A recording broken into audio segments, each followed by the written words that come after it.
Programme मेरा पिंड मेरे खेत विच तुहाडा बहुत बहुत स्वागत है।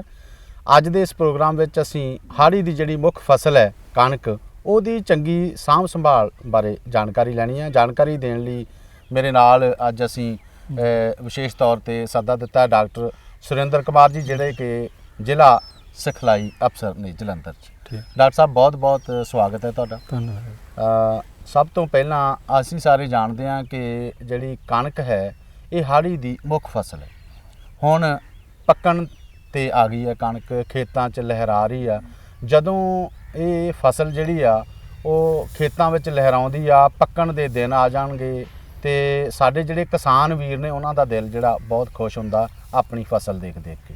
ਜਿੱਥੇ ਉਹ ਖੁਸ਼ੀ ਮਹਿਸੂਸ ਕਰਦੇ ਉੱਥੇ ਫਿਕਰਮੰਦ ਵੀ ਰਹਿੰਦੇ ਆ ਕਿ ਕਿਤੇ ਕੁਦਰਤੀ ਆਫਤ ਨਾ ਆ ਜਾਵੇ, ਕਿਤੇ ਕੋਈ ਬਿਮਾਰੀ ਨਾ ਲੱਗ ਜਾਏ, ਕਿਤੇ ਕੋਈ ਇਹੋ ਜਿਹੀ ਚੀਜ਼ ਨਾ ਹੋ ਜਾਏ ਜਿਹਦੇ ਨਾਲ ਉਹਨਾਂ ਦੀ ਫਸਲ ਦਾ ਜਿਹੜਾ ਝਾੜ ਆ ਉਹ ਘਟ ਜਾਵੇ। ਤੁਹਾਡੇ ਤੋਂ ਮੈਂ ਸਭ ਤੋਂ ਪਹਿਲਾਂ ਤਾਂ ਇਹੀ ਜਾਣਕਾਰੀ ਲੈਣੀ ਹੈ ਕਿ ਇਹ ਜਿਹੜੀ ਹਾੜੀ ਦੀ ਮੁੱਖ ਫਸਲ ਹੈ ਸਾਡੇ ਕਿਸਾਨ ਵੀਰਾਂ ਦੀਆਂ ਆਸਾਂ ਮੰਗਾਂ ਇਹਦੇ ਤੇ ਟਿਕੀਆਂ ਹੁੰਦੀਆਂ ਜੀ, ਉਹ ਹੁਣ ਇਸ ਲੈਵਲ ਤੇ ਆ ਗਈ ਆ, ਪੱਕਣ ਥੋੜੇ ਸਮੇਂ ਤੱਕ ਉਸਨੇ ਪੱਕ ਜਾਣਾ। ਕਿਹੋ ਜਿਹਾ ਕਿਸਾਨ ਵੀਰਾਂ ਨੂੰ ਧਿਆਨ ਰੱਖਣਾ ਚਾਹੀਦਾ? ਹੁਣ ਜਿਵੇਂ ਤੁਸੀਂ ਦੱਸਿਆ ਵੀ ਕਣਕ ਜਿਹੜੀ ਹੈ ਸਾਡੀ ਹਾੜੀ ਦੀ ਮੁੱਖ ਫਸਲ ਹੈਗੀ ਹੈ। ਕਣਕ ਦੇ ਵਿੱਚ ਇਸ ਵੇਲੇ ਜਿਹੜਾ ਖਾਸ ਧਿਆਨ ਰੱਖਣ ਦੀ ਲੋੜ ਹੈਗੀ ਆ ਉਹ ਛੋਟੇ ਤੱਤਾਂ ਦੀ ਘਾਟ ਆ ਜਾਂਦੀ ਹੈ। ਕਈ ਵਾਰੀ ਕੀੜਿਆਂ ਦਾ ਹਮਲਾ ਹੋ ਜਾਂਦਾ ਹੈਗਾ, ਬਿਮਾਰੀ ਕਈ ਵਾਰੀ ਆ ਜਾਂਦੀ ਹੈ, ਜਿਵੇਂ ਕਿ ਪੀਲੀ ਕੁੰਗੀ ਬਿਮਾਰੀ ਜਿਹੜੀ ਹੈਗੀ ਆ ਉਹਦੇ ਅੱਜ ਕੱਲ੍ਹ ਆਉਣ ਦੇ ਬੜੇ ਚਾਂਸ ਹੈਗੇ ਆ। ਇਹਨਾਂ ਦਾ ਧਿਆਨ ਸਾਨੂੰ ਰੱਖਣਾ ਚਾਹੀਦਾ। ਸਾਨੂੰ ਆਪਣੇ ਖੇਤਾਂ ਦਾ ਜਿਹੜਾ ਨਿਰੀਖਣ ਕਰਦੇ ਰਹਿਣਾ ਚਾਹੀਦਾ, ਉੱਤੇ ਗੇੜਾ ਲਾਉਂਦੇ ਰਹਿਣਾ ਚਾਹੀਦਾ ਤਾਂ ਕਿ ਅਸੀਂ ਇਹ ਕੀੜੇ ਮਕੌੜਿਆਂ ਦਾ, ਛੋਟੇ ਤੱਤਾਂ ਦਾ ਤੇ ਬਿਮਾਰੀਆਂ ਦਾ ਜਿਹੜਾ ਆ ਉਹ ਦੇਖ ਸਕੀਏ ਕਿ ਕਿਹੜੀ ਬਿਮਾਰੀ ਦਾ ਕਿ ਹਮਲਾ ਹੋਇਆ ਹੈਗਾ ਸਾਡੇ ਖੇਤ ਦੇ ਵਿੱਚ। ਡਾਕਟਰ ਸਾਹਿਬ ਜਿਵੇਂ ਤੁਸੀਂ ਤੱਤਾਂ ਦੀ ਗੱਲ ਕੀਤੀ ਹੈ, ਲਘੂ ਤੱਤ ਜਿਹੜੇ ਆ ਉਹ ਸਾਡੀ ਫਸਲ ਲਈ ਕਿੰਨੇ ਕੁ ਜ਼ਰੂਰੀ ਹੈ ਤੇ ਜੇ ਇਹ ਲਘੂ ਤੱਤ ਦੀ ਘਾਟ ਹੋ ਜਾਏ ਤੇ ਫਸਲ ਤੇ ਕੀ ਅਸਰ ਪੈਂਦਾ? ਜੀ, ਲਘੂ ਤੱਤਾਂ ਦੀ ਜੇ ਜਿੱਥੋਂ ਤੱਕ ਸਵਾਲ ਹੈਗਾ, ਜੇ ਇਹਨਾਂ ਦੀ ਘਾਟ ਆ ਜਾਂਦੀ ਹੈਗੀ ਆ ਤੇ ਬੂਟਾ ਜਿਹੜਾ ਹੈਗਾ ਮਰ ਵੀ ਸਕਦਾ ਹੈਗਾ। ਜਿੱਥੇ ਬੂਟਾ ਹੀ ਮਰ ਗਿਆ ਉੱਥੇ ਆਪਣੇ ਝਾੜ ਤੇ ਤਾਂ ਫਿਰ ਅਸਰ ਪੈਣਾ ਹੀ ਹੈਗਾ ਜੀ। ਇਸ ਕਰਕੇ ਲਘੂ ਤੱਤਾਂ ਦਾ ਜਿਹੜਾ ਧਿਆਨ ਰੱਖਣਾ ਉਹ ਬਹੁਤ ਜ਼ਰੂਰੀ ਹੈਗਾ ਜੀ। ਜੀ, ਇਹ ਜਿਹੜੇ ਲਘੂ ਤੱਤਾਂ ਦੀ ਤੁਸੀਂ ਗੱਲ ਕੀਤੀ ਆ, ਇਹ ਕਿਹੜੇ ਕਿਹੜੇ ਲਘੂ ਤੱਤ ਨੇ ਤਾਂ ਕਿ ਸਾਡੇ ਕਿਸਾਨ ਵੀਰ ਇਹ ਸਮਝਣ ਤੇ ਧਿਆਨ ਵੀ ਰੱਖਣ? ਜੀ, ਲਘੂ ਤੱਤਾਂ 'ਚ ਮੁੱਖ ਜਿਹੜੇ ਹੈਗੇ ਆ, ਗੰਧਕ ਦੀ ਘਾਟ ਆ ਜਾਂਦੀ ਹੈਗੀ ਆ ਜੀ, ਫਿਰ ਮੈਗਨੀਜ਼ ਦੀ ਘਾਟ ਆ ਜਾਂਦੀ ਹੈਗੀ, ਜ਼ਿੰਕ ਦੀ ਘਾਟ ਆ ਜਾਂਦੀ ਹੈਗੀ ਆ ਤੇ ਨਾਈਟ੍ਰੋਜਨ ਦੀ ਵੀ ਘਾਟ ਆ ਜਾਂਦੀ ਹੈਗੀ ਆ। ਇਹ ਜਿਹੜੇ ਹੈਗੇ ਆ ਮੁੱਖ ਤੱਤ ਹੈਗੇ ਆ ਜਿਨ੍ਹਾਂ ਦੀ ਅੱਜ ਕੱਲ੍ਹ ਘਾਟ ਆ ਜਾਂਦੀ ਹੈਗੀ ਆ ਜੀ। ਡਾਕਟਰ ਸਾਹਿਬ ਇਹ ਜਿਹੜੇ ਤੁਸੀਂ ਲਘੂ ਤੱਤਾਂ ਦੀ ਗੱਲਬਾਤ ਕੀਤੀ ਹੈ, ਦੱਸਿਆ ਸਾਡੇ ਕਿਸਾਨ ਵੀਰਾਂ ਨੂੰ, ਇਹ ਲਘੂ ਤੱਤ ਹੈ ਕੀ ਤੇ ਸਾਡੇ ਕਿਸਾਨ ਵੀਰ ਇਹਦੀ ਕਿਵੇਂ ਪਛਾਣ ਕਰਨ ਕਿ ਸਾਡੇ ਕਣਕ ਦੀ ਫਸਲ ਨੂੰ ਜੇ ਲਘੂ ਤੱਤਾਂ ਦੀ ਘਾਟ ਆ ਤੇ ਆਹ ਚੀਜ਼ ਦੇਖੀ ਜਾ ਸਕਦੀ ਹੈ, ਉਹਦੇ ਬਾਰੇ ਦੱਸੋ। ਜਿਹੜੇ ਆਪਾਂ ਨੂੰ ਖੇਤਾਂ ਦੇ ਵਿੱਚ ਕਣਕ ਦੀ ਫਸਲ ਦਾ ਜਦੋਂ ਆਪਾਂ ਨਿਰੀਖਣ ਕਰਦੇ ਹਾਂ ਤੇ ਮੈਗਨੀਜ਼ ਦੀ ਘਾਟ ਆ ਜਾਂਦੀ ਹੈਗੀ ਆ। ਜੇ ਮੈਗਨੀਜ਼ ਦੀ ਘਾਟ ਆਪਾਂ ਨੂੰ ਕਿਵੇਂ ਦੇਖਣ ਨੂੰ ਲੱਗਦੀ ਹੈਗੀ ਆ, ਜਿਹੜੇ ਪੱਤੇ ਹੈਗੇ ਆ ਉਹ ਵਿਚਕਾਰਲੇ ਪੱਤੇ ਜਿਹੜੇ ਹੈਗੇ ਆ ਨੋਕ ਤੋਂ ਲੈ ਕੇ ਪੀਲੇ ਹੋਣੇ ਸ਼ੁਰੂ ਹੋ ਜਾਂਦੇ ਹੈਗੇ ਆ ਤੇ ਉਹਦੇ ਨਾਲ ਕੀ ਹੁੰਦਾ ਹੈਗਾ ਆ, ਉਹ ਜੇ ਆਪਾਂ ਸਮੇਂ ਸਿਰ ਉਹਦਾ ਨਹੀਂ ਕੰਟਰੋਲ ਕਰਦੇ ਉਹ ਫਿਰ ਬੂਟਾ ਜਿਹੜਾ ਹੈਗਾ ਸੁੱਕ ਹੀ ਜਾਂਦਾ ਹੈਗਾ ਤੇ ਇਸ ਕਰਕੇ ਸਾਨੂੰ ਇਹਦੇ ਵਾਸਤੇ ਸਾਨੂੰ ਸਮੇਂ ਸਿਰ ਜਿਹੜੀ ਸਪਰੇਅ ਕਰਨੀ ਚਾਹੀਦੀ ਹੈਗੀ ਆ। ਇਹਦੇ ਹੱਲ ਵਾਸਤੇ ਮੈਗਨੀਜ਼ ਸਲਫੇਟ ਜਿਹੜਾ ਹੈਗਾ ਉਹ 0.5%, 1 ਕਿਲੋ ਮੈਗਨੀਜ਼ ਸਲਫੇਟ ਨੂੰ 200 ਲੀਟਰ ਪਾਣੀ ਦੇ ਵਿੱਚ ਘੋਲ ਕੇ ਸਾਨੂੰ ਸਪਰੇਅ ਕਰਨੀ ਚਾਹੀਦੀ ਹੈਗੀ ਆ ਤੇ ਇਸ ਦੇ ਨਾਲ ਇਸ ਤੱਤ ਦੀ ਪੂਰਤੀ ਹੋ ਜਾਂਦੀ ਹੈਗੀ ਆ। ਦੂਸਰਾ ਜਿਹੜਾ ਹੈ ਗੰਧਕ ਦੀ ਘਾਟ ਆ ਜਾਂਦੀ ਹੈਗੀ ਆ। ਗੰਧਕ ਦੀ ਘਾਟ ਦੇ ਨਾਲ ਜਿਹੜੇ ਹੈਗੇ ਆ ਨਵੇਂ ਪੱਤੇ ਜਿਹੜੇ ਹੈਗੇ ਆ ਉਹ ਨੋਕ ਤੋਂ ਲੈ ਕੇ ਅੱਗੇ ਨੂੰ ਪੀਲੇ ਹੋਣੇ ਸ਼ੁਰੂ ਹੋ ਜਾਂਦੇ ਹੈਗੇ, ਹਲਕਾ ਪੀਲਾ ਜਿਹਾ ਪਲੱਤਨ ਜੀ ਆ ਜਾਂਦੀ ਹੈ। ਪਲੱਤਨ ਤੇ ਕਿਸਾਨ ਪਸੰਦ ਹੀ ਨਹੀਂ ਕਰਦਾ ਕਣਕ ਦੇ ਉੱਪਰ। ਹਾਂਜੀ, ਉਹ ਹਮੇਸ਼ਾ ਹਰਿਆਲੀ ਜੀ ਮਹਿਸੂਸ ਹੋਵੇ ਤੇ ਫੇਰ ਹੀ ਠੀਕ ਲੱਗਦੀ ਹੈ ਫਸਲ ਉਸ ਨੂੰ। ਉਹ ਇਸ ਤਰ੍ਹਾਂ ਫਿਰ ਹੌਲੀ ਹੌਲੀ ਜਿਹੜਾ ਹੈਗਾ ਬੂਟਾ ਬਿਲਕੁਲ ਸੁੱਕ ਹੀ ਜਾਂਦਾ ਹੈਗਾ ਤੇ ਇਹਦੀ ਪੂਰਤੀ ਵਾਸਤੇ ਸਾਨੂੰ ਗੰਧਕ ਦੇ ਅਗਰ ਤਾਂ ਆਪਾਂ ਸਿੰਗਲ ਸੁਪਰ ਫਾਸਫੇਟ ਜਿਹੜੀ ਹੈਗੀ ਆ ਉਹ ਖਾਦ ਦੀ ਵਰਤੋਂ ਕੀਤੀ ਹੈਗੀ ਆ ਫਿਰ ਤਾਂ ਉਹਨਾਂ ਖੇਤਾਂ 'ਚ ਘਾਟ ਆਉਂਦੀ ਹੈਗੀ ਆ, ਜਾਂ ਇਹਦੀ ਘਾਟ ਜਿਹੜੀ ਹੈਗੀ ਆ ਰੇਤਲੀਆਂ ਜ਼ਮੀਨਾਂ ਦੇ ਵਿੱਚ ਜ਼ਿਆਦਾ ਆਉਂਦੀ ਹੈਗੀ ਆ। ਤੇ ਅਗਰ ਆਪਾਂ ਫਿਰ ਵੀ ਇਹਦੀ ਘਾਟ ਮਹਿਸੂਸ ਕਰਦੇ ਹੈਗੇ ਖੇਤਾਂ ਦੇ ਵਿੱਚ ਤਾਂ ਸਾਨੂੰ ਜਿਹੜਾ ਹੈਗਾ ਆ ਜਿਪਸਮ ਇਹ 1 ਕੁਇੰਟਲ 100 ਕਿਲੋ ਜਿਪਸਮ ਜਿਹੜਾ ਹੈਗਾ ਜੀ ਉਹ ਖੇਤ ਦੇ ਵਿੱਚ ਛੱਟਾ ਮਾਰ ਦੇਣਾ ਚਾਹੀਦਾ ਹੈਗਾ। ਇਸ ਦੇ ਨਾਲ ਇਸ ਤੱਤ ਦੀ ਜਿਹੜੀ ਹੈਗੀ ਆ ਪੂਰਤੀ ਹੋ ਜਾਂਦੀ ਹੈਗੀ ਆ। ਅਗਲਾ ਜਿਹੜਾ ਤੱਤ ਸਾਡੇ ਹੈਗਾ ਉਹ ਜ਼ਿੰਕ ਹੈ। ਜ਼ਿੰਕ ਦੀ ਘਾਟ ਵੀ ਦੇਖਣ ਨੂੰ ਅੱਜ ਕੱਲ੍ਹ ਆ ਜਾਂਦੀ ਹੈਗੀ ਆ। ਇਸ ਦੀ ਜਿਹੜੀ ਮੁੱਖ ਨਿਸ਼ਾਨੀ ਹੈਗੀ ਜ਼ਿੰਕ ਦੀ, ਜਿਹੜੇ ਨਵੇਂ ਪੱਤੇ ਹੈਗੇ ਆ ਉਹ ਉੱਪਰੋਂ ਪੀਲੇ ਪੈਣੇ ਸ਼ੁਰੂ ਹੋ ਜਾਂਦੇ ਹੈਗੇ ਆ ਤੇ ਥੱਲੇ ਵਾਲੇ ਪੱਤੇ ਜਿਹੜੇ ਹੈਗੇ ਆ ਉਹ ਕਾਫੀ ਦੇਰ ਤੱਕ ਹਰੇ ਹੀ ਰਹਿੰਦੇ ਹੈਗੇ ਆ। ਤੇ ਇਹਦੇ ਘਾਟ ਤੋਂ ਇਹ ਵੀ ਰੇਤਲੀਆਂ ਜ਼ਮੀਨਾਂ ਦੇ ਵਿੱਚ ਜ਼ਿਆਦਾ ਆਉਂਦੀ ਹੈਗੀ ਆ। ਤੇ ਇਸ ਦੀ ਪੂਰਤੀ ਵਾਸਤੇ ਜੇ ਤਾਂ ਆਪਾਂ ਕਣਕ ਦੀ ਬਿਜਾਈ ਸਮੇਂ ਜਾਂ ਸਾਉਣੀ ਦੀ ਫਸਲ ਨੂੰ ਆਪਾਂ ਜ਼ਿੰਕ ਸਲਫੇਟ ਪਾਈ ਹੈਗੀ ਆ, ਫਿਰ ਤਾਂ ਘਾਟ ਦੀਆਂ ਨਿਸ਼ਾਨੀਆਂ ਘੱਟ ਆਉਣ ਦੀ ਸੰਭਾਵਨਾ ਹੈਗੀ ਆ। ਪਰ ਫਿਰ ਵੀ ਜੇ ਘਾਟ ਆ ਜਾਵੇ ਤਾਂ ਆਪਾਂ 1 ਕਿਲੋ ਜ਼ਿੰਕ ਸਲਫੇਟ ਨੂੰ 200 ਲੀਟਰ ਪਾਣੀ ਦੇ ਵਿੱਚ ਘੋਲ ਕੇ ਤੇ ਅੱਧਾ ਕਿਲੋ ਜਿਹੜਾ ਅਣਬੁੱਝਿਆ ਚੂਨਾ ਹੈਗਾ ਉਹ ਵਿੱਚ ਪਾ ਕੇ ਤੇ ਸਾਰਿਆਂ ਨੂੰ ਘੋਲ ਕੇ ਚੰਗੀ ਤਰ੍ਹਾਂ ਤੇ ਆਪਾਂ ਸਪਰੇਅ ਕਰ ਸਕਦੇ ਹਾਂ। ਇਹ ਜਿਹੜੀ ਸਪਰੇਅ ਹੈਗੀ ਆਪਾਂ 15 ਦਿਨਾਂ ਦੇ ਬਾਅਦ ਦੁਬਾਰਾ ਰਿਪੀਟ ਵੀ ਕਰ ਸਕਦੇ ਹੈਗੇ ਆ ਜੇ ਘਾਟ ਸਾਨੂੰ ਮਹਿਸੂਸ ਹੁੰਦੀ ਹੈਗੀ ਆ। ਇਹ ਅੱਜ ਕੱਲ੍ਹ ਨਾਈਟ੍ਰੋਜਨ ਦੀ ਘਾਟ ਵੀ ਆ ਜਾਂਦੀ ਹੈਗੀ। ਨਾਈਟ੍ਰੋਜਨ ਦੀ ਘਾਟ ਦੇ ਨਾਲ ਜਿਹੜੇ ਪੁਰਾਣੇ ਪੱਤੇ ਹੈਗੇ ਆ ਉਹ ਪੀਲੇ ਪੈਣੇ ਸ਼ੁਰੂ ਹੋ ਜਾਂਦੇ ਹੈਗੇ ਆ ਤੇ ਹੌਲੀ ਹੌਲੀ ਬੂਟਾ ਜਿਹੜਾ ਸੁੱਕ ਹੀ ਜਾਂਦਾ ਹੈਗਾ। ਇਸ ਦੀ ਘਾਟ ਤੋਂ ਬਚਣ ਲਈ ਆਪਾਂ ਯੂਰੀਆ ਜਿਹੜਾ ਹੈਗਾ ਉਹਦੀ 3% ਦੀ ਸਪਰੇਅ ਕਰ ਸਕਦੇ ਹੈਗੇ ਆ ਜੀ।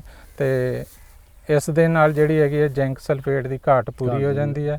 ਤੇ ਇਹ ਆਪਾਂ ਛੱਟਾ ਵੀ ਦੇ ਸਕਦੇ ਹਾਂ 25 ਕਿਲੋ ਜ਼ਿੰਕ ਸਲਫੇਟ ਦਾ। ਹਾਂਜੀ, ਤੇ ਜਿਹੜੀ ਮੈਗਨੀਜ਼ ਦੀ ਮੈਂ ਦੱਸੀ ਹੈਗੀ ਆ, ਮੈਗਨੀਜ਼ ਸਲਫੇਟ ਜਿਹੜਾ ਹੈਗਾ ਆ ਉਹ ਆਪਾਂ ਸਪਰੇਅ ਹੀ ਕਰਨਾ ਹੈਗਾ, ਉਹਦਾ ਛੱਟਾ ਨਹੀਂ ਦੇਣਾ।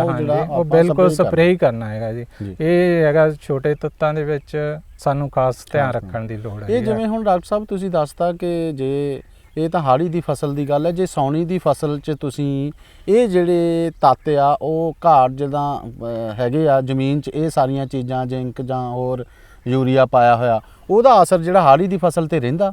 ਜਿਹੜੀ ਆਪਾਂ ਛਪਾਚ ਜਿਹੜੀ ਹੈਗੀ ਹੈ ਜ਼ਿੰਕ ਸਲਫੇਟ ਉਹ ਸਾਉਣੀ ਦੀ ਫਸਲ ਨੂੰ ਕਰਦੇ ਹੈਗੇ ਆ ਜੀ 25 ਕਿਲੋ ਜੀ। 3 ਸਾਲ ਤੱਕ ਇਹਦਾ ਰਹਿੰਦਾ ਜੀ ਜ਼ਿੰਕ ਸਲਫੇਟ ਦਾ ਫਾਇਦਾ। ਤੇ 3 ਸਾਲ ਤੱਕ ਅਸੀਂ ਉਹਨਾਂ ਖੇਤਾਂ ਦੇ ਵਿੱਚ ਖਾਦ ਇਸ ਦੀ ਵਰਤੋਂ ਕਰਨ ਦੀ ਨਹੀਂ ਕਿਸਾਨ ਨੂੰ ਸਲਾਹ ਦਿੰਦੇ। ਤੇ ਪਰ ਫਿਰ ਵੀ ਰੇਤਲੀਆਂ ਜ਼ਮੀਨਾਂ ਦੇ ਵਿੱਚ ਘਾਟ ਆ ਜਾਂਦੀ ਹੈਗੀ ਹੈ ਜੀ, ਉੱਥੇ ਸਾਨੂੰ ਇੱਕ ਖਾਸ ਖਿਆਲ ਰੱਖਣ ਦੀ ਲੋੜ ਹੈ। ਉੱਥੇ ਆਪਾਂ ਨੂੰ ਹਰੇਕ ਸਾਲ ਹੀ ਪਾਣੀ ਪੈ ਸਕਦੀ ਹੈਗੀ ਹੈ ਜੀ ਜ਼ਿੰਕ ਸਲਫੇਟ ਖਾਸ ਕਰਕੇ। ਜਿਵੇਂ ਡਾਕਟਰ ਸਾਹਿਬ ਤੁਸੀਂ ਇਹ ਲਘੂ ਤੱਤਾਂ ਬਾਰੇ ਜਾਣਕਾਰੀ ਦੇ ਦਿੱਤੀ ਸਾਡੇ ਕਿਸਾਨ ਵੀਰਾਂ ਨੂੰ ਕਿ ਉਹਦਾ ਕਣਕ ਦੇ ਜਿਹੜੇ ਬੂਟੇ ਆ ਉਹਨਾਂ ਦੇ ਪੱਤੇ ਜਿਹੜੇ ਆ ਉਹ ਪੀਲੇ ਹੋਣੇ ਸ਼ੁਰੂ ਹੋ ਜਾਂਦੇ। ਇਹਦਾ ਮਤਲਬ ਲਗਾਤਾਰ ਕਿਸਾਨ ਵੀਰਾਂ ਨੂੰ ਇੱਕ ਤਾਂ ਆਪਣੀ ਫਸਲ ਦਾ ਜਿਹੜਾ ਉਹ ਨਿਰੀਖਣ ਕਰਦੇ ਰਹਿਣਾ ਚਾਹੀਦਾ, ਖੇਤਾਂ 'ਚ ਗੇੜਾ ਜ਼ਰੂਰ ਰੱਖਣਾ ਚਾਹੀਦਾ। ਜੇ ਇੱਦਾਂ ਦੀ ਕੋਈ ਘਾਟ ਆਉਂਦੀ ਹੈ ਤੁਹਾਡੀ ਇਸ ਫਸਲ ਨੂੰ ਤੇ ਫਿਰ ਉਹਦਾ ਉਪਰਾਲਾ ਜਿਹੜਾ ਉਹ ਤੁਸੀਂ ਦੱਸ ਹੀ ਦਿੱਤਾ ਵੀ ਉਹਨੂੰ ਕਿਹੜੀ ਚੀਜ਼ ਹੈ, ਕਿਹਦੀ ਸਪਰੇਅ ਕਰਨੀ ਆ, ਕਿਹਦਾ ਛੱਟਾ ਦੇਣਾ ਤਾਂ ਕਿ ਉਹ ਜਿਹੜਾ ਉਹਨਾਂ ਦੀ ਫਸਲ ਕਿਸਾਨਾਂ ਦੀ ਬਚ ਸਕੇ। ਇਹਦੇ ਤੋਂ ਇਲਾਵਾ ਡਾਕਟਰ ਸਾਹਿਬ ਹੋਰ ਜਿਹੜਾ ਇਹ ਤਾਂ ਚਲੋ ਲਘੂ ਤੱਤਾਂ ਦੀ ਘਾਟ ਦੀ ਗੱਲ ਆਪਾਂ ਕਰ ਲਈ ਵੀ ਇਹਦੇ ਨਾਲ ਜਿਹੜੀ ਫਸਲ ਦਾ ਝਾੜ ਸਾਡੀ ਦਾ ਘਟ ਸਕਦਾ, ਬੂਟੇ ਵੀ ਮਾਰੇ ਜਾ ਸਕਦੇ ਆ। ਦੂਜਾ ਇਹ ਹੈ ਕਿ ਇਹਦੇ ਨਾਲ ਦੀ ਨਾਲ ਕੋਈ ਕੀੜਿਆਂ ਮਕੌੜਿਆਂ ਦਾ ਹਮਲਾ ਵੀ ਇਸ ਏਜ 'ਚ ਆਣ ਕੇ ਇਸ ਉਮਰ 'ਚ ਜਦੋਂ ਸਾਡੀ ਕਣਕ ਜਿਹੜੀ ਪੱਕਣ ਵਾਲੀ ਆ ਹੋ ਸਕਦਾ, ਉਹਦੇ ਬਾਰੇ ਸਾਡੇ ਕਿਸਾਨ ਵੀਰਾਂ ਜੀ। ਅੱਜ ਕੱਲ੍ਹ ਜਿਹੜਾ ਮੁੱਖ ਕੀੜੇ ਹੈਗੇ ਆ ਉਹ ਕਣਕ 'ਤੇ ਹਮਲਾ ਕਰਦੇ ਹੈਗੇ ਕਿਉਂਕਿ ਠੰਡ ਤੋਂ ਬਾਅਦ ਯਕਦਮ ਗਰਮੀ ਦਾ ਮੌਸਮ ਆ ਜਾਂਦਾ ਹੈ। ਇਸ ਕਰਕੇ ਕੀੜਿਆਂ ਨੂੰ ਵਧਣ ਫੁੱਲਣ ਲਈ ਬਹੁਤ ਉਹਨਾਂ ਦੇ ਅਨੁਕੂਲ ਮੌਸਮ ਮਿਲ ਜਾਂਦਾ ਹੈਗਾ। ਅੱਜ ਕੱਲ੍ਹ ਖਾਸ ਕਰਕੇ ਤੇਲਾ ਜਿਹੜਾ ਹੈਗਾ ਆ, ਤੇਲੇ ਦਾ ਹਮਲਾ ਹੋ ਜਾਂਦਾ ਹੈਗਾ ਆ, ਸੈਨਿਕ ਸੁੰਡੀ ਦਾ ਹਮਲਾ ਹੋ ਜਾਂਦਾ ਹੈਗਾ, ਉਸ ਤੋਂ ਬਾਅਦ ਸਿਉਂਕ ਦਾ ਵੀ ਹਮਲਾ ਹੋ ਜਾਂਦਾ ਹੈਗਾ। ਤੇਲੇ ਦਾ ਹਮਲਾ ਜਿਹੜਾ ਹੈਗਾ ਆ ਜੇ ਤਾਂ ਬਾਰਿਸ਼ ਪੈ ਜਾਵੇ ਫਿਰ ਤੇ ਉਹਦੇ ਨਾਲ ਵੀ ਕਈ ਵਾਰੀ ਜਿਹੜੇ ਉਹ ਛੋਟੇ ਜੀਵਾਣੂ ਹੁੰਦੇ ਹੈਗੇ ਆ ਉਹ ਨਸ਼ਟ ਹੋ ਜਾਂਦੇ ਹੈਗੇ ਆ। ਪਰ ਫਿਰ ਵੀ ਆਪਾਂ ਨੂੰ ਆਪਣੇ ਖੇਤਾਂ ਦਾ ਖਿਆਲ ਰੱਖਣਾ ਚਾਹੀਦਾ ਆ, ਨਿਗਰਾਨੀ ਕਰਦੇ ਰਹਿਣਾ ਚਾਹੀਦਾ ਹੈਗਾ। ਤੇਲੇ ਦੀ ਫਸਲ ਦੇ ਵਿੱਚ ਆਪਾਂ ਖੇਤ ਦੇ ਚਾਰਾਂ ਪਾਸਿਆਂ ਦੇ ਵਿੱਚ 10-10 ਬੂਟਿਆਂ ਦੀ ਚੋਣ ਕਰ ਲੈਣੀ ਹੈਗੀ ਆ। ਅਗਰ ਉਹਨਾਂ 'ਤੇ ਆਪਾਂ ਨੂੰ 5 ਬੂਟਿਆਂ ਦੇ ਉੱਤੇ 5 ਤੇਲੇ ਦਿਸਦੇ ਹੈਗੇ ਆ ਤਾਂ ਹੀ ਸਪਰੇਅ ਕਰਨ ਦੀ ਜ਼ਰੂਰਤ ਹੈਗੀ ਆ, ਨਹੀਂ ਤਾਂ ਸਾਨੂੰ ਸਪਰੇਅ ਨਹੀਂ ਕਰਨੀ ਚਾਹੀਦੀ। ਨਾਲ ਹੀ ਸੈਨਿਕ ਸੁੰਡੀ ਹੈਗੀ ਆ ਜੀ, ਸੈਨਿਕ ਸੁੰਡੀ ਜਿਹੜੀ ਹੈਗੀ ਆ ਉਹ ਵੀ ਪੱਤਿਆਂ ਨੂੰ ਵੀ ਤੇ ਸਿੱਟੇ ਨੂੰ ਵੀ ਜਿਹੜੀ ਹੈ ਉਹ ਕੱਟਦੀ ਹੈਗੀ ਆ ਜੀ। ਇਹ ਤੇੜਾਂ ਦੇ ਵਿੱਚ ਲੁਕ ਜਾਂਦੀ ਹੈਗੀ ਆ ਤੇ ਸ਼ਾਮ ਦੇ ਟਾਈਮ ਹਮਲਾ ਕਰਦੀ ਹੈਗੀ ਆ। ਇਸ ਕਰਕੇ ਸਾਨੂੰ ਸ਼ਾਮ ਦੇ ਟਾਈਮ ਇਹਦੀ ਸਪਰੇਅ ਕਰਨੀ ਚਾਹੀਦੀ ਹੈਗੀ ਹੈ ਦਵਾਈ ਜਿਹੜੀ ਹੈਗੀ ਹੈ 400 ml ਹੈਗੀ ਐਕਾਲਿਕਸ ਦਵਾਈ ਹੈਗੀ ਹੈ ਜੀ। ਉਹਨੂੰ 100 ਲੀਟਰ ਪਾਣੀ ਦੇ ਵਿੱਚ ਘੋਲ ਕੇ ਸਪਰੇਅ ਕਰ ਦੇਣੀ ਚਾਹੀਦੀ ਹੈ। ਤੇਲੇ ਦੇ ਹਮਲੇ ਤੋਂ ਬਚਾਓ ਵਾਸਤੇ ਅਸੀਂ ਨਿੰਮ ਦੇ ਘੋਲ ਦੀ ਸਿਫਾਰਿਸ਼ ਕਰਦੇ ਹੈਗੇ ਆ।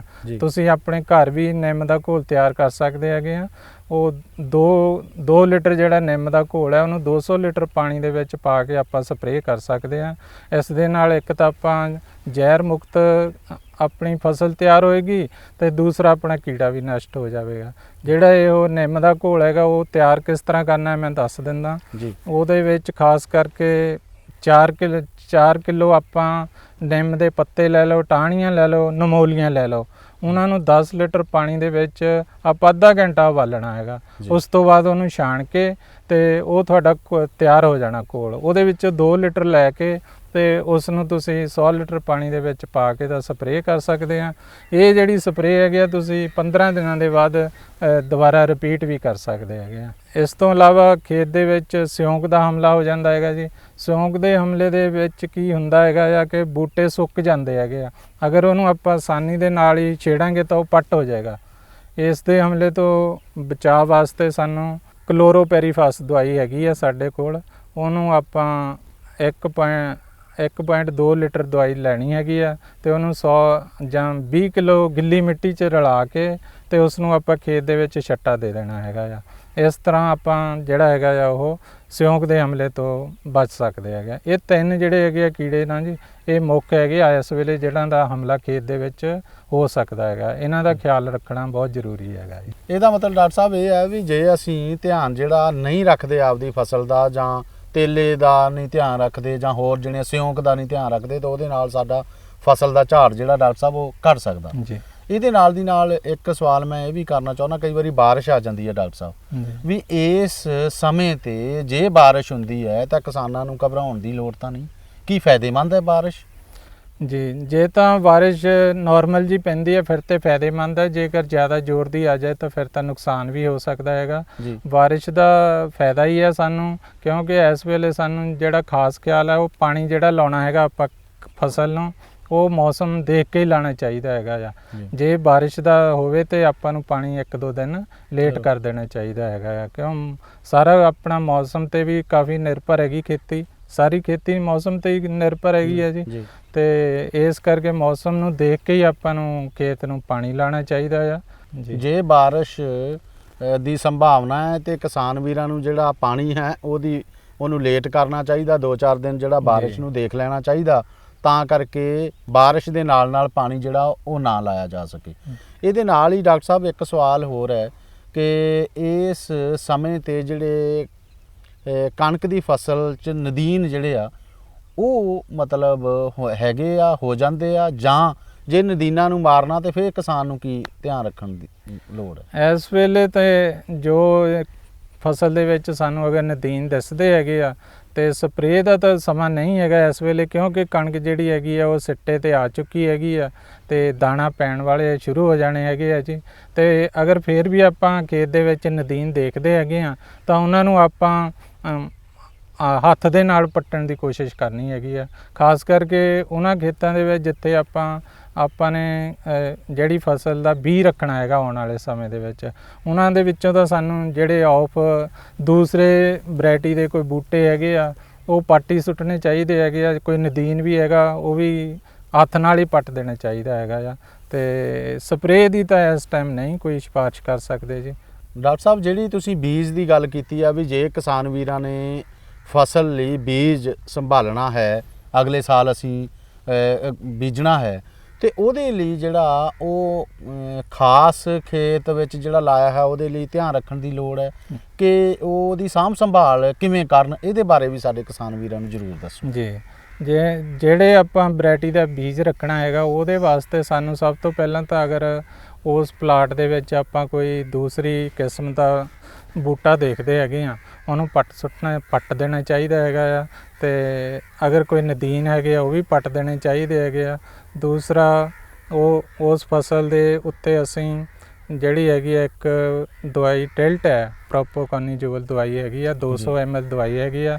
ਉਹਦੀ ਸਪਰੇਅ ਜਿਹੜੀ ਹੈਗੀ ਆ ਉਹ ਜਦੋਂ ਸਿੱਟਾ ਨਿਕਲਣਾ ਸ਼ੁਰੂ ਹੁੰਦਾ ਜਾਂ ਪੱਤਾ ਇੱਕ ਨਿਕਲਦਾ ਹੈਗਾ ਬੂਟੇ ਦੇ ਉੱਪਰ, ਤੇ ਉਸ ਵੇਲੇ ਸਾਨੂੰ ਉਹ ਸਪਰੇਅ ਕਰ ਦੇਣੀ ਚਾਹੀਦੀ ਹੈਗੀ ਆ। ਜਦੋਂ ਉਹ ਦੁੱਧ ਸਟੇਜ ਸ਼ੁਰੂ ਹੁੰਦੀ ਹੈਗੀ ਆ ਫਸਲ ਦੇ ਵਿੱਚ, ਉਸ ਵੇਲੇ ਸਾਨੂੰ ਟਿਲਟ ਜਿਹੜੀ 200 ml ਹੈਗੀ ਆ ਉਹਦੀ ਸਪਰੇਅ ਕਰ ਦੇਣੀ ਚਾਹੀਦੀ ਹੈਗੀ ਆ। ਇੱਕ ਕਣਕ ਦੇ ਫਸਲ ਦੇ ਵਿੱਚ ਪੌਸ਼ਟਿਕ ਜਿਹੜੇ ਤੱਤ ਹੈਗੇ ਆ ਉਹਨਾਂ ਨੂੰ ਵਧਾਉਣ ਵਾਸਤੇ ਉਹ ਵੀ ਇੱਕ ਸਪਰੇਅ ਜਿਹੜੀ ਹੈਗੀ ਉਹਦੀ ਵੀ ਸਿਫਾਰਿਸ਼ ਕੀਤੀ ਜਾਂਦੀ ਹੈਗੀ ਆ। ਉਹ ਜ਼ਿੰਕ ਸਲਫੇਟ, ਜ਼ਿੰਕ ਜਿਹੜੀ ਹੈਗੀ ਆ ਉਹਦੇ ਪੌਸ਼ਟਿਕਤਾ ਦਾ ਜਿਹੜਾ ਹੈਗਾ ਉਹਨੂੰ ਵਧਾਉਣ ਵਾਸਤੇ ਜ਼ਿੰਕ ਦੀ ਜਿਹੜੀ ਸਪਰੇਅ ਹੈਗੀ ਆ ਉਹ ਸਿਫਾਰਿਸ਼ ਕੀਤੀ ਜਾਂਦੀ ਹੈਗੀ ਆ। ਜਿਵੇਂ ਲਘੂ ਤੱਤਾਂ ਦੀ ਘਾਟ ਦੇ ਵਿੱਚ ਜ਼ਿੰਕ ਦੀ 1 ਕਿਲੋ ਜ਼ਿੰਕ ਸਲਫੇਟ, ਅੱਧਾ ਕਿਲੋ ਅਣਬੁੱਝਿਆ ਚੂਨਾ ਤੇ 200 ਲੀਟਰ ਪਾਣੀ ਦੇ ਵਿੱਚ ਘੋਲ ਕੇ ਉਹਨੂੰ ਸਪਰੇਅ ਕਰਨੀ ਚਾਹੀਦੀ ਹੈਗੀ ਆ। ਇਹ ਜਿਹੜੀ ਬੀਜ ਵਾਲੀ ਫਸਲ ਹੈਗੀ ਆ ਉਸ ਦੇ ਉੱਪਰ ਸਾਨੂੰ ਕਾਰੀ ਦੇਣੀ ਚਾਹੀਦੀ ਹੈਗੀ ਆ। ਅਗਰ ਲਘੂ ਤੱਤਾਂ ਦੇ ਵਿੱਚ ਵੀ ਕਿਸੇ ਤੱਤ ਦੀ ਆਪਾਂ ਘਾਟ ਮਹਿਸੂਸ ਕਰਦੇ ਹੈਗੇ ਆ, ਉਹ ਵੀ ਜਿਹੜੀ ਬੀਜ ਵਾਲੀ ਫਸਲ ਹੈ ਉਹਦੇ ਵਿੱਚ ਖਾਸ ਧਿਆਨ ਰੱਖਣ ਦੀ ਜ਼ਰੂਰਤ ਹੈਗੀ ਆ। ਤੇ ਸਾਂਭ ਸੰਭਾਲ ਵੇਲੇ ਇਸ ਦੀ ਜਿਹੜੀ ਹੈਗੀ ਆ ਗਹਾਈ ਜਿਹੜੀ ਆਪਾਂ ਕਰਨੀ ਹੈ, ਕਟਾਈ ਵੀ ਇਹਦੀ ਅਲੱਗ ਕਰਨੀ ਹੈਗੀ ਹੈ ਤੇ ਇਹਦੀ ਗਹਾਈ ਜਿਹੜੀ ਹੈਗੀ ਉਹ ਵੀ ਅਲੱਗ ਕਰਨੀ ਹੈਗੀ ਹੈ, ਤਾਂ ਕਿ ਦੂਸਰੀ ਕਿਸਮ ਦਾ ਜਿਹੜਾ ਬੀਜ ਹੈ ਇਹਦੇ ਵਿੱਚ ਨਾ ਰਲ ਸਕੇ। ਇਹਨਾਂ ਗੱਲਾਂ ਦਾ ਸਾਨੂੰ ਖਾਸ ਖਿਆਲ ਰੱਖਣਾ ਚਾਹੀਦਾ ਹੈਗਾ ਜੀ। ਇਹ ਜਿੱਥੇ ਕਟਾਈ ਦੀ ਗੱਲ ਕੀਤੀ, ਗਹਾਈ ਦੀ ਗੱਲ ਕੀਤੀ ਡਾਕਟਰ ਸਾਹਿਬ ਤੁਸੀਂ, ਇਹਨੂੰ ਜਦੋਂ ਆਪਾਂ ਰੱਖਣਾ ਕਿ ਕਈ ਵਾਰੀ ਬੀਜ ਵਿੱਚ ਆਪਾਂ ਕੋਈ ਦਵਾਈ ਪਾ ਕੇ ਰੱਖਦੇ ਹਾਂ ਵੀ ਸਾਡਾ ਖਰਾਬ ਨਾ ਹੋਵੇ, ਕਾਂ ਕਿ ਕੋਈ ਕੀੜਾ ਨਾ ਲੱਗ ਜਾਏ, ਉਹਦੇ ਬਾਰੇ ਵੀ ਥੋੜਾ ਜਿਹਾ ਦੱਸੋ ਵੀ ਉਹ ਅਸੀਂ ਘਰਾਂ 'ਚ ਸਟਾਕ ਕਿੱਦਾਂ ਕਰਕੇ ਰੱਖੀਏ ਇਸ ਬੀਜ ਨੂੰ। ਜਿਹੜਾ ਬੀਜ ਵਾਲੀ ਫਸਲ ਦਾ ਬੀਜ ਹੈਗਾ ਆ ਉਹ ਆਪਾਂ ਨੂੰ ਅਲੱਗ ਹੀ ਰੱਖਣਾ ਚਾਹੀਦਾ ਹੈਗਾ ਆ, ਤਾਂ ਕਿ ਜਦੋਂ ਆਪਾਂ ਦੂਸਰੀ ਕਿਸਮ ਦਾ ਬੀਜ ਉਹਦੇ ਵਿੱਚ ਨਾ ਰਲ ਸਕੇ। ਹਾਂਜੀ, ਕਿਉਂ ਸਾਲ ਭਰ ਆਪਾਂ ਬੀਜ ਰੱਖਣਾ ਹੁੰਦਾ ਹੈਗਾ ਆ।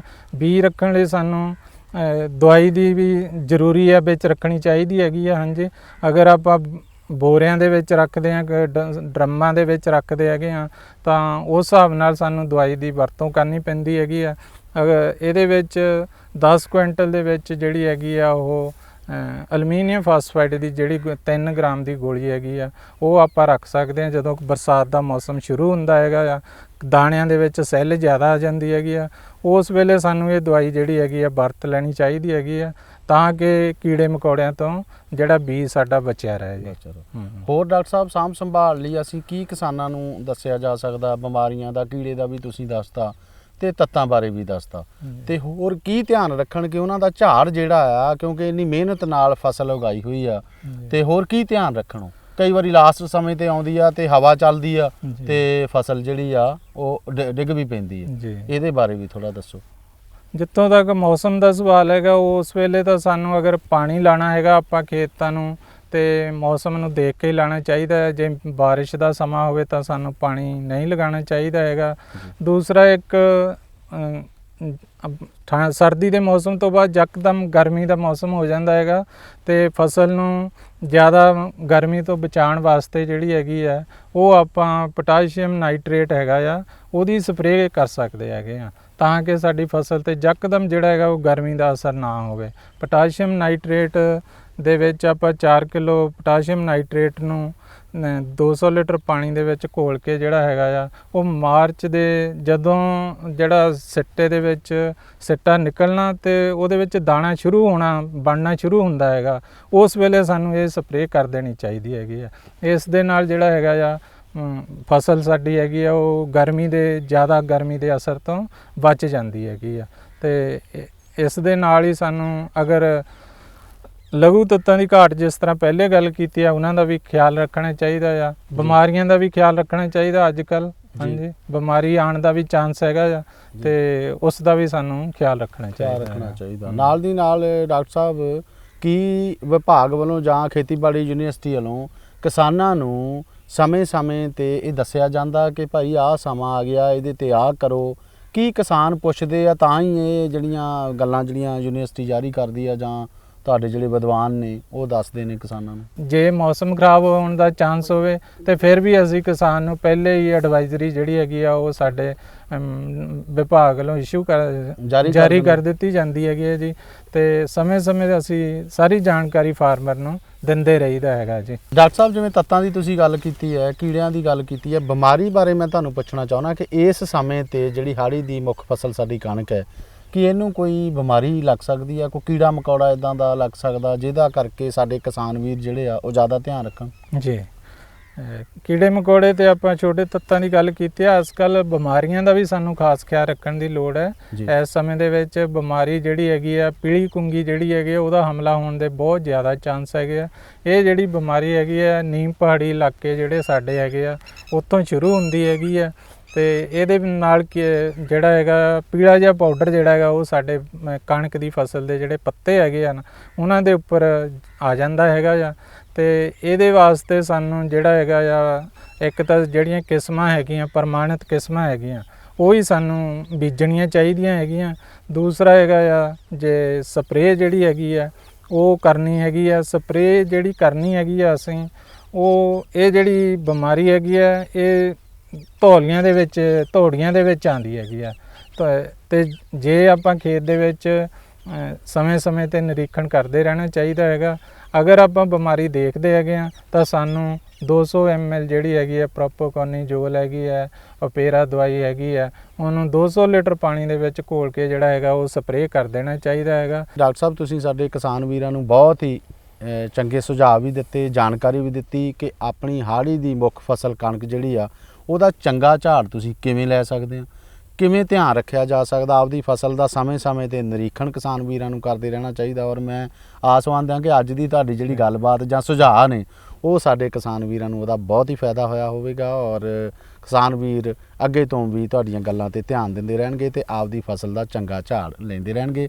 ਤੁਸੀਂ ਸਾਡੇ ਪ੍ਰੋਗਰਾਮ ਵਿੱਚ ਆਏ, ਤੁਹਾਡਾ ਬਹੁਤ ਬਹੁਤ ਧੰਨਵਾਦ। ਧੰਨਵਾਦ।